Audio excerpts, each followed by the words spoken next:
Well, as of tonight, we're bringing you an update on the Russia story. Official Washington still consumed by the supposed hacking of our election, a charge often repeated, rarely explained. It's the same election, by the way, that brought many of them to Washington. Today, the hysteria continued, indeed accelerated. Watch this. The attack on the integrity of our elections, the security of our country. The integrity of our democracy is at stake. Thank you, Leader Pelosi, for organizing all of us today who have taken some action in dealing with the Trump family criminal enterprise. Unveil the criminal activity, the unconstitutional activity of this president and his family.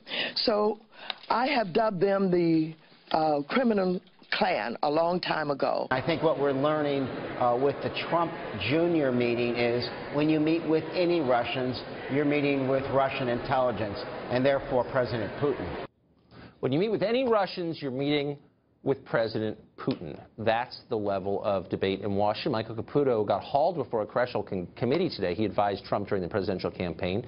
He was at a closed-door House hearing not long ago, and he joins us now with an update. Michael Caputo, thanks a lot for coming on. Thanks for having me, Tucker. Listen, before we start, I want to congratulate you on the success of your show, and I've always admired your affinity for the Grateful Dead. I'm really happy to be here. Well, thank you. Look, there's a lot I don't know about this story, and I'm sincere in wanting to learn more. So what did you learn in the event you went to today, the closed-door session? And this is a fishing expedition. Okay. They told us 2 hours. We went 3.5 hours. They repeated questions 2 and 3 times. They asked me about the same people 2 and 3 times. They were looking at each other with quizzical looks on their face. They don't know where they're going with this. So what kind of questions did you get asked? Well, I mean, did you know this person? Did you ever spend time with Jared Kushner? Did you ever, you know, et cetera, all the different things that you would expect. And they couldn't hear no enough times. The fact of the matter is, I lived in Russia 25 years ago, you know, and they're trying to ask me questions about 1994. If that's not a fishing expedition, I really don't know what it is. So your wife got brought into this. Yeah, Jackie Speer, the congresswoman from, and I use that term loosely, from California, mentioned my wife in the midst of a live hearing on the air, you know, in front of millions of people. I was out of town on business. We started getting buried in threats. What does your wife have to do with that? Nothing. My wife, by the way, ironically, became a citizen not 1 month before, and within a month she was already being accused of being a traitor.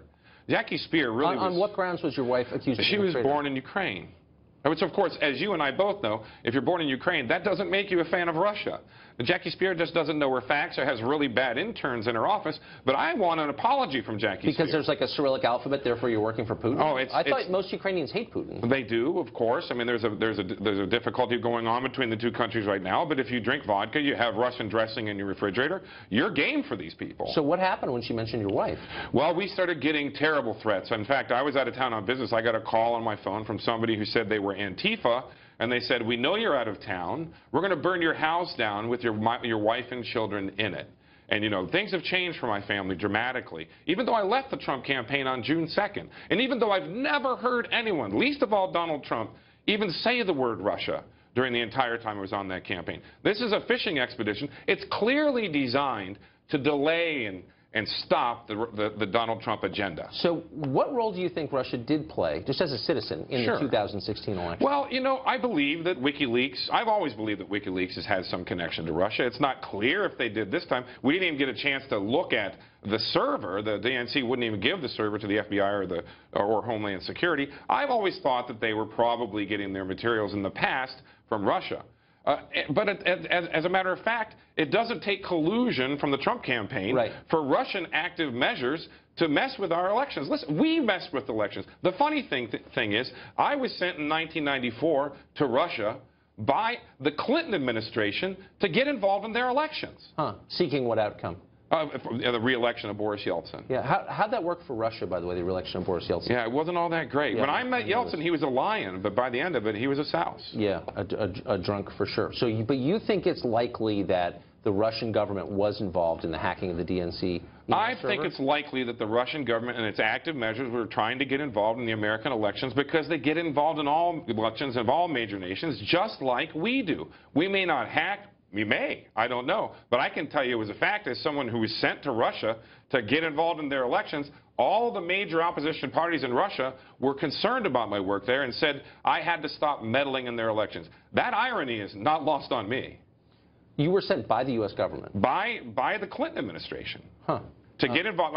I worked for the Central Election Commission there, trying to steer their election law, and afterwards trying to help candidates. Do you think that the Russian government preferred candidate Trump over candidate Hillary? No, I know they didn't. I mean, first of all, I've been told many times over by people I know from Russia and in Russia that Hillary was their candidate. And the reason why is they didn't like her. They said she was a problem for them, but she's predictable, totally predictable. Donald Trump, they thought maybe he was a better guy, but he was totally unpredictable. And it's a Russian standard that you go with predictable every single time. Of course, it's absolutely a wise standard. And you know that they were going to defeat her on every front because they did it for 8 years of Obama. So your contention, you don't sound like much of a Putin fan. Well, you know, I got to tell you this. Donald Trump wants to have better relations with all nations. He wants to have better relations with Russia. I'm not a big fan of Putin. I've criticized him in the past. In the pages of the Washington Post after my friend was murdered in 2004 on the streets of Russia, on the streets of Moscow. But Donald Trump and Vladimir Putin have an opportunity to change the way that we interact together. And we're ruining it with this bogus Russia investigation. So your friend was murdered, you believe, by the Russians. Putin had a hand in it. You're mad about it. How did you respond then when you saw a sitting member of Congress, Jackie Speier of California, refer to you as Putin's image consultant? I know that's something. First, I don't think Putin had anything to do with my friend's murder. I think the society there was responsible for it, and it was Putin's responsibility to stand up for media freedom. That was my point in 2004. Right. But when she called me Putin's image consultant, it was very clear to me that she has terrible interns. She didn't do any searching. All she had to do was look what I've said in the media, what I've said in the press. I don't make it my business to insult Vladimir Putin or anybody else around the world. But my position on Russia and on the Kremlin is very clear. All you had to do was research it. Instead, she went after me and my wife on live television, and we've been enduring death threats and other threats ever since. That's March 20th. Really quick, I just want to flesh that just for 1 second. What was the basis for that charge, that you're Putin's image? Do you know why she said that? Sound bites. She was trying to get on television. It was very clear. It was a very important, very rare public hearing. You've never done his hair and makeup ever? No, I've not. I've done his manicure, of course, you know. And, of course, somebody's got to wax his chest, right, when he rides the horse. Listen, now you're getting dirty, Michael. I know. Jackie Speier does not deserve to be in Congress if she doesn't come back and apologize to my wife for what she did. She can say whatever she wants about me, Putin's image consultant, you know, Maxine Waters, Manny Petty guy, but as far as I'm concerned, you bring in family members, you bring in my wife, who became a citizen less than a month before. She owes us an apology. Especially as a Ukrainian. It's bizarre. Michael Caputo, thank you for joining us. Thanks a lot, Tom. I appreciate it.